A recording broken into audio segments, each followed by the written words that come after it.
विद्यानगरी आणि प्रगत शहर म्हणून ओळखल्या जाणाऱ्या बारामतीत सध्या अपघातांचे सत्र थांबण्याचं नाव घेत नाही।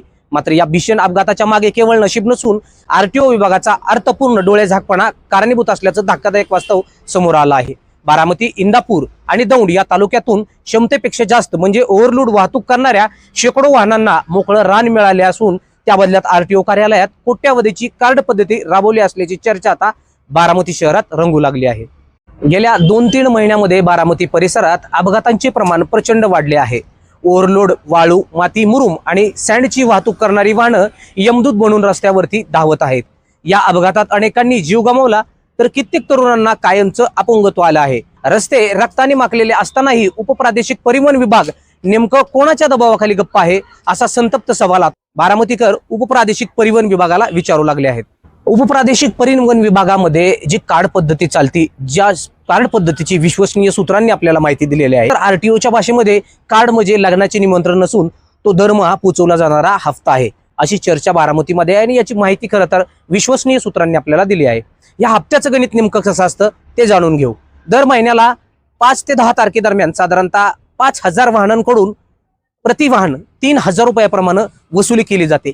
या वसुलीमध्ये 500 रुपये हे जो एजंट करतो त्या एजंटला प्रत्येक गाडीला 500 रुपये मिळाले जातात, तर 2500 रुपये हे उपप्रादेशिक परिवहन विभागाला त्या ठिकाणी जातात। यामध्ये एक एजंटचं जाळं सक्रिय असल्याची माहिती त्या ठिकाणी समोर आली। 39 ते 40 खाजगी एजंटच्या माध्यमातून हा पैसा गोळा केला जातो।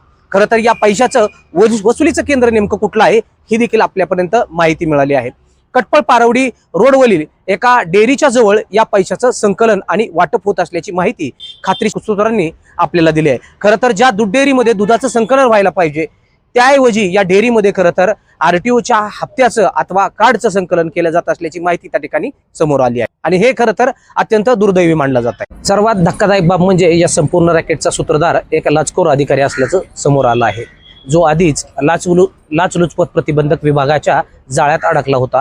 त्याच्यावरती निलंबनाची कारवाई होऊनही हा अधिकारी पुन्हा बारामतीमध्ये कोणाच्या आशीर्वादानं कार्यरत झाला हा मोठा प्रश्न या निमित्तानं उपस्थित केला जातोय। मिळालेल्या माहितीनुसार गोळा झालेली रोख रक्कम ही थेट घेतली जात नाही। आरटीओ मधील काही विश्वासू एजंट आणि या अधिकाऱ्यांचे निकटवर्तीय मुंबईतील किंवा बारामतीमधील एका प्रतिष्ठित सराफ व्यवसायाकडून दरमहा सोन्याच्या माध्यमातून या काळ्या पैशाची विल्हेवाट लावली जात असल्याचे बोलले जात आहे।